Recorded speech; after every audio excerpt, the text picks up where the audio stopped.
A lot happened since the release of our previous FSR, published in November last year. The Financial Stability Review is a document mandated by the Financial Sector Regulations Act, which requires the South African Reserve Bank to assess and communicate the stability of the South African financial system. We do this twice a year. Globally, we are witnessing a significant disruption of the international trade system. We are also seeing intensifying global conflicts, with the war in Ukraine ongoing and conflict escalating in the Middle East. So far, South Africa's financial system is demonstrating a high degree of resilience in response to these and other global shocks. Nonetheless, there are risks which we discuss in the Financial Stability Review. We also identify certain ongoing structural risks, such as South Africa's low and inequitable economic growth, the implications of climate change for the financial sector, and the ever-present risk of cyber attacks disrupting the financial system. We also discuss new work on some of the tools and measures we use to study and protect financial stability. These include a revised methodology for calculating the credit to GDP gap, which is an important measure of identifying excess credit growth. It should be noted that we don't see an overheating of credit currently. However, our ability to monitor it is now further advanced. We also showcase a new and improved Financial Conditions Index, which was first published in the November 2024 FSR and complements the credit to GDP gap. It also forms part of the suite of macroprudential indicators the South African Reserve Bank uses to monitor financial stability conditions. We have also been working on adjusting the counter-cyclical capital buffer to a neutral level of 1%, which would give us space to adjust it both down and up as the cycle requires. The first FSR references a series of studies we have done on this particular subject using econometric models. Relevant papers on this topic have been published on our website. Broadly, this research suggests the move up to 1% will have a modest and temporary impact on credit extension. This is low cost relative to the longer run benefits. Finally, climate change will be an abiding challenge with which impacts that include risks to financial stability. Last year, we conducted a first climate risk stress test to evaluate the resilience of systemically important banks to climate-related shocks. The FSR provides an overview of the lessons learned from the test.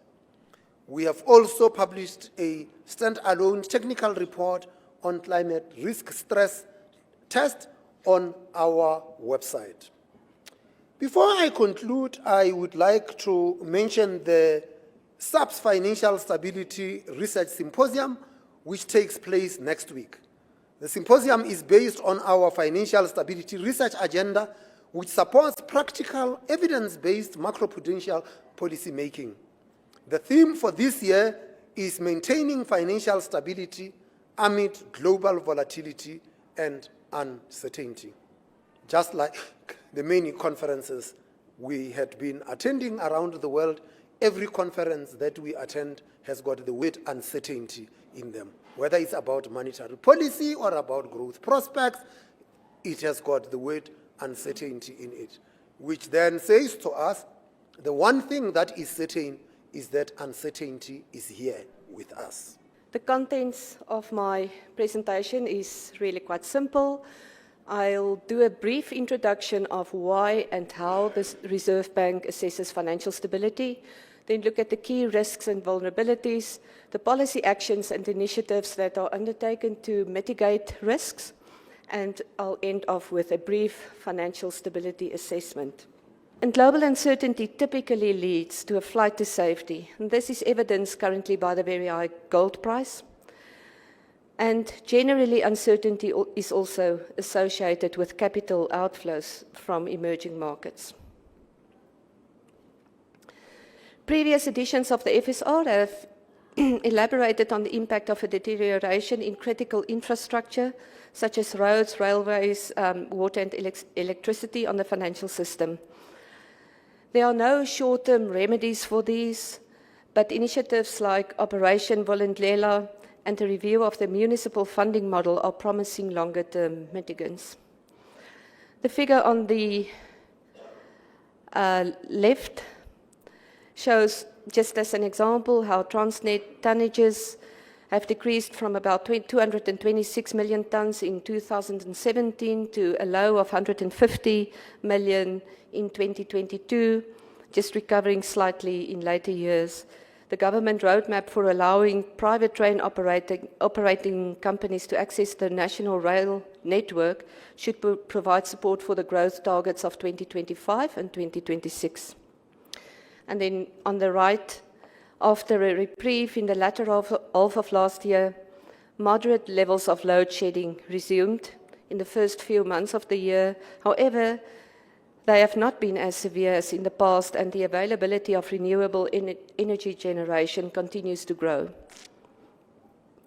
The Financial Sector Contingency Forum, or FSCF, which is chaired by the Reserve Bank with membership across the financial sector, continued with the implementation of a project to connect key nodes in the financial system, and that's basically in the payment, clearing and settlement system, through alternate connectivity lines, and this is to be able to continue providing critical financial services in the event of a prolonged loss of connectivity for whichever reason.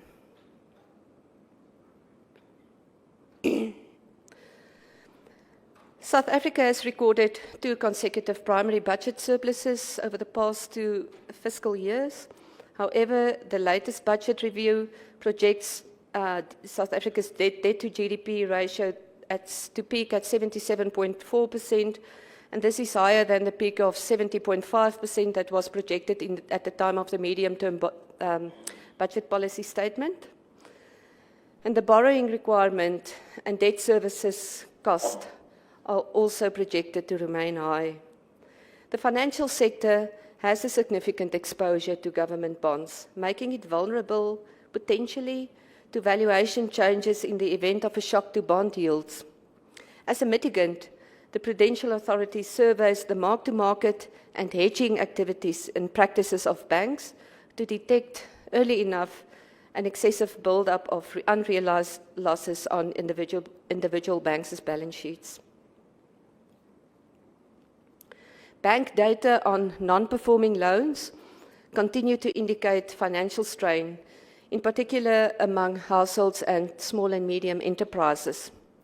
For all categories of loans, the ratio of non-performing loans to total loans, or the purple lines, are above their long-term trends. The long-term trend is the horizontal dotted lines.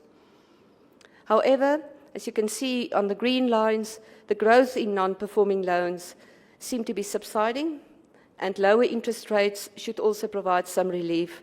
An important mitigating factor insofar as the safety of banks is concerned is that banks make prudent provisions against non-performing loans as they occur.